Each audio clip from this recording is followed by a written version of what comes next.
त्यांचं मनपूर्वक स्वागत करतो। आपल्या सगळ्यांना विनंती करतो की आता आदरणीय नावी काकांच्या हस्ते ध्वजारोहण होणार आहे। मी काकांना विनंती करतो की आपण भारतीय जनता पक्षाच्या ध्वजाचं ध्वजारोहण करून करावं। भारतीय जनता पार्टीचा भारतीय जनता पार्टीचा भारत माता की वंदे वंदे या ठिकाणी आदरणीय नावी चौधरी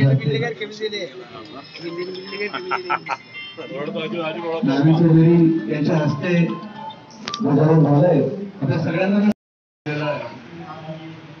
त्या वेळपासून मी भाजपाशी प्रामाणिकपणेच वागलेलो आहे। आजची तरुण पिढीची परिस्थिती फार विचित्र दिसते।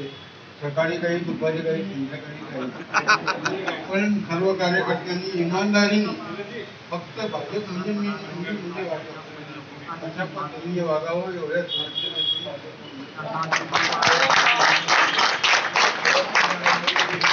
धन्यवाद काका। आपले 2च मिनिटाचं संबोधन होतं पण ते